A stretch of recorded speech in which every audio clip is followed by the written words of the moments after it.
इस वीडियो में आपका स्वागत है। इस वीडियो में हम सर्कुलर क्यू के बारे में पढ़ेंगे। इससे पहले वाली वीडियो में हमने क्यू को एरे की हेल्प से इम्प्लीमेंट किया था। अगर आपने वो वीडियो नहीं देखा है तो उसका लिंक आपको डिस्क्रिप्शन बॉक्स में मिल जाएगा।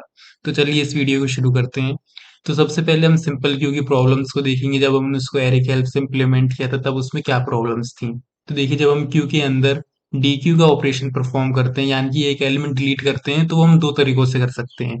पहला तरीका होता था हमारा, जिसमें हम फ्रंट के साइज को एक से इंक्रीज कर देते थे। यानी कि हम फ्रंट के इंडेक्स को, जो हमारा फर्स्ट एलिमेंट होता है, जो हमारा फ्रंट एलिमेंट होता है, हम उसके इंडेक्स को एक से इंक्रीज कर देते हैं, जिससे कि हमारा वो एलिमेंट डिलीट हो जाता है। और दूसरा हमारा तरीका होता था कि जिसमें हम सभी एलिमेंट को एक तरफ लेफ्ट शिफ्ट करते थे। तो देखिए, जो हमारा पहला तरीका होता था जिसमें हम फ्रंट के साइज को एक से इंक्रीज करते थे, उसमें प्रॉब्लम क्या थी। तो मान लीजिए यहाँ पे हमारी एक एरे है, और अगर हम इस 13 को डिलीट करना चाहते हैं तो उसके लिए हम क्या करेंगे, हम फ्रंट को एक से इंक्रीज कर देंगे। तो देखिए, जब हमारा ये फ्रंट 3 हो जाएगा तो हमारी क्यू होगी 3 से लेकर 6 तक, और ये हमारा 13 डिलीट हो जाएगा। तो देखिए, यहाँ पे जो हमारी स्पेस है, हम जितने एलिमेंट डिलीट करते जाएंगे उतनी यहाँ पे ये स्पेस बढ़ती जाएगी, और ये हमारी वेस्ट हो जाएगी एक तरीके से, क्योंकि वो हमारी एरे में तो स्टोर रहेगी लेकिन वो हमारी क्यू का हिस्सा नहीं है। तो इसलिए ये जो हमारी मेमोरी है ये वेस्ट हो जाएगी। तो जैसे मान लीजिए, अगर मैं एक और यहाँ पे एरे एलिमेंट डिलीट करना चाहूँ, इस 45 को, तो एक और बार डी क्यू का ऑपरेशन चलेगा, जिससे हमारा फ्रंट 4 पर आ जाएगा और हमारा ये वाला एलिमेंट भी डिलीट हो जाएगा। तो हमारी क्यू होगी 4 से लेकर 6 तक, लेकिन ये जो हमारी स्पेस है उससे पहले ये सारी वेस्ट हो जाएगी। तो ये हमारी प्रॉब्लम आती है एक सिंपल क्यू में। और जो दूसरा हमारा मेथड था डी क्यू का, जिसमें हम सभी एलिमेंट को लेफ्ट की तरफ शिफ्ट करते हैं, उसमें क्या प्रॉब्लम थी। तो देखिए, मान लीजिए अगर मुझे यहाँ पर इस 20 को डिलीट करना है, तो यहाँ पे हम फ्रंट को तो सेम रखेंगे, लेकिन हम यहाँ पर इस 20 को डिलीट करने के लिए सभी एलिमेंट को मुझे एक की तरफ लेफ्ट शिफ्ट करना पड़ेगा, जिससे कि 3 हमारा जीरोथ इंडेक्स पर आ जाएगा, फर्स्ट इंडेक्स पर 2 आ जाएगा, और सेकंड इंडेक्स पर 55। तो इस प्रकार से हमारे सभी एलिमेंट लेफ्ट की तरफ एक इंडेक्स शिफ्ट हो जाएंगे, जिससे कि हमारा जो रियर है वो 6 की जगह 5 हो जाएगा। तो देखिए, इस वाले मेथड में क्या प्रॉब्लम थी। ये जो हमारा मेथड है इसमें हमारी टाइम कॉम्प्लेक्सिटी ज्यादा आती है। ये काफी टाइम कंज्यूमिंग हो जाता है। जैसे अगर हमारी ये क्यू काफी हजारों एलिमेंट्स की है तो इसमें काफी ज्यादा टाइम हमारा लग जाता है। तो इसमें ये प्रॉब्लम थी। तो इन दोनों ही प्रॉब्लम को सॉल्व करता है हमारा ये सर्कुलर क्यू, जिसमें हमारा टाइम भी कम लगता है और हमारी मेमोरी भी वेस्ट नहीं होती। तो अब हम डायग्राम की हेल्प से सर्कुलर क्यू को समझेंगे। तो मान लीजिए यहाँ पे हमारी एक एरे बनी हुई है जिसका फ्रंट है 0, यानी फर्स्ट एलिमेंट का इंडेक्स है 0, और लास्ट एलिमेंट का इंडेक्स है आर, रियर है 8। तो देखिए यहाँ पर क्या होगा। तो यहाँ पे हमने क्या किया, यहाँ पर हमने एक डी क्यू का ऑपरेशन परफॉर्म किया। तो देखिए, जब हमने डी क्यू का ऑपरेशन परफॉर्म किया तो हमारा फ्रंट का साइज एक से इंक्रीज हो गया, और यहाँ पर हमारा ये वाला 23 डिलीट हो गया। और उसके बाद हमने एनक्यू किया 70 को। तो जब हमने 70 को एनक्यू किया तो हमारा लास्ट में 70 यहाँ पर स्टोर हो जाएगा, और हमारा रियर 1 से इंक्रीज हो जाएगा।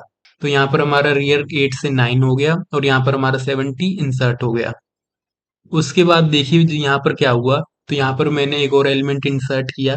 तो देखिए यहाँ पर क्या हुआ, जो हमारा 20 था वो वापस से जीरोथ वाले इंडेक्स पे स्टोर हो गया, और हमारा फ्रंट 1 हो रहा, और यहाँ पर हमारा रियर दोबारा से 0 हो गया।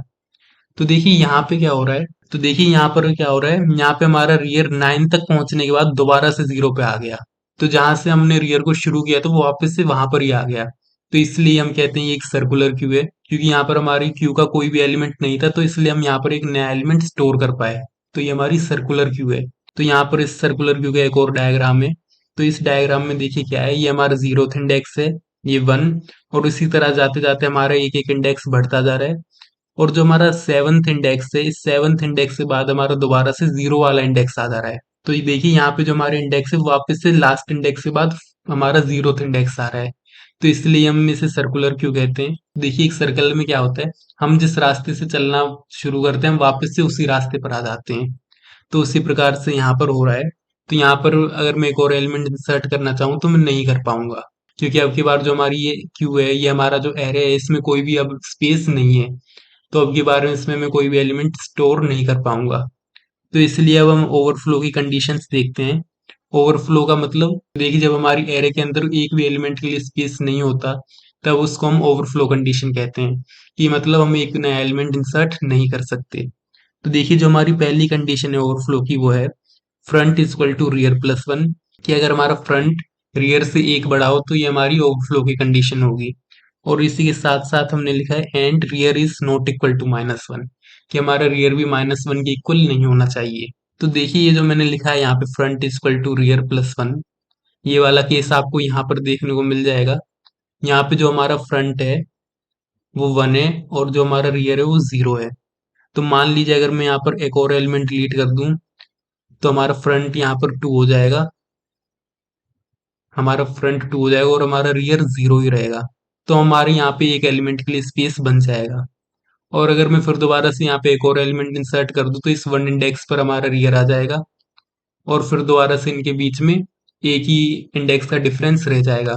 तो इसलिए ये हमारी ओवरफ्लो की कंडीशन दोबारा से बन जाएगी। और जो दूसरा केस है यहाँ पे हमारा ये है front is equal to zero and rear is equal to max minus one, कि अगर हमारा फर्स्ट एलिमेंट का इंडेक्स जो है जीरो हो और रियर का इंडेक्स हो मैक्स साइज माइनस वन, तो यहाँ पर मैक्स साइज माइनस वन का मतलब है कि लास्ट इंडेक्स, कि अगर हमारे फर्स्ट एलिमेंट का इंडेक्स जीरो हो और लास्ट एलिमेंट का इंडेक्स लास्ट हो तब हमारे ये ओवरफ्लो की कंडीशन कहलाएगी।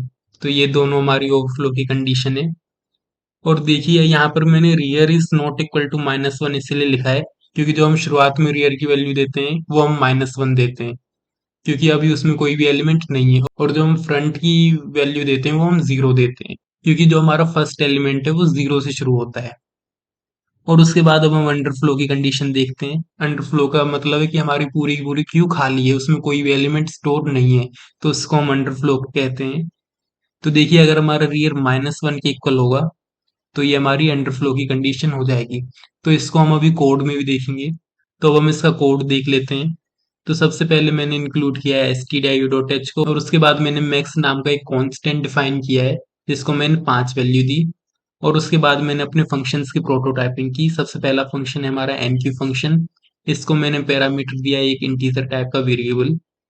और उसके बाद मैंने dq, रियर पीक और फ्रंट पीक और डिस्प्ले सभी की प्रोटोटाइपिंग दी और इन सभी के रिटर्न टाइप को मैंने वॉइड रखा और पैरामीटर को भी वॉइड रखा। उसके बाद मैंने यहाँ पे एक एरे डिक्लेयर की जिसको मैंने साइज दिया मैक्स, मैक्स यानी कि 5, और एरे का नाम रखा मैंने ए। और उसके बाद देखिए मैंने अपने रियर और फ्रंट को डिफाइन किया। रियर को मैंने वैल्यू दी माइनस वन और फ्रंट को मैंने वैल्यू दी जीरो। और वॉइड मेन फंक्शन को जब हम इसको प्रैक्टिकली करेंगे तब देखेंगे। तो हम अपना पहला फंक्शन देखते हैं वॉइड एन क्यू फंक्शन। तो इसमें जो हमारा पैरामीटर था उसको मैंने नाम दे दिया एम। तो अब हमें इस एम को क्यू के अंदर इंसर्ट करवाना है। तो सबसे पहले मैंने ओवरफ्लो की कंडीशन लिखी, if front is equal to rear plus one and rear is not equal to minus one. अगर हमारा फ्रंट रियर प्लस वन के इक्वल हो और उसी के साथ साथ हमारा रियर भी माइनस वन के इक्वल ना हो तब हमारी ये अंडरफ्लो की कंडीशन कहलाएगी। देखिए ये अभी हमने थोड़ी देर पहले डिस्कस की थी।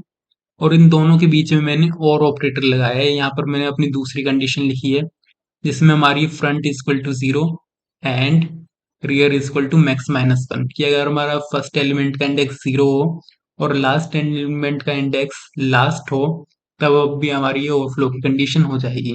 तो यहाँ पर हमने प्रिंट करवाया ओवरफ्लो केस। और अगर इन दोनों में से कोई भी कंडीशन ट्रू ना हो तब हमारा ये एल्स वाला पार्ट चलेगा। तो देखिए इस एल्स वाले पार्ट में मैंने क्या लिखा है, if rear is equal to minus one, कि अगर हमारा रियर माइनस वन के इक्वल हो और यहाँ पे rear is equal to max minus one हो तो हमारा रियर जीरो हो जाए। तो देखिए यहाँ पर इस rear is equal to max minus one का क्या मतलब है, कि अगर हमारा last index max minus one के इक्वल हो तब भी हमारा रियर जीरो हो जाए। तो देखिए इसका मतलब है कि मान लीजिए यहाँ पे हमारा एक डायग्राम है जिसमें लास्ट एलिमेंट का इंडेक्स है थ्री, यानी कि ये हमारा लास्ट इंडेक्स है एरे का। तो इसमें देखिए यहाँ पे जो हमारी ये पोजीशन है ये खाली पड़ी हैं, तो इसको हमें दोबारा से शुरू करने के लिए हमने कंडीशन लिखी है कि अगर हमारा रियर लास्ट पे हो तो ये दोबारा से रियर इक्वल टू जीरो पर हो जाए। तो इसलिए हमने यहाँ पर रियर इक्वल टू जीरो करा है, क्योंकि जो अब हमारा नया एलिमेंट स्टोर होगा वो यहाँ जीरो इंडेक्स पर होगा, क्योंकि ये वाला खाली है और इसके आगे कोई भी इंडेक्स नहीं है। तो हम एक बार लास्ट तक पहुंचने के बाद इसको दोबारा से हमने जीरो से स्टार्ट किया है। और उसके बाद मैंने एल्स पार्ट में लिखा है rear equal to rear plus one, जो कि हम अपने नॉर्मल एरे में करते हैं। रियर का इंडेक्स एक से इंक्रीज करते जाते हैं और उस अपडेट हुए रियर में मैंने एम को स्टोर करवा लिया। यहाँ पर मैंने उस एम को स्टोर करवाया, A rear is equal to M.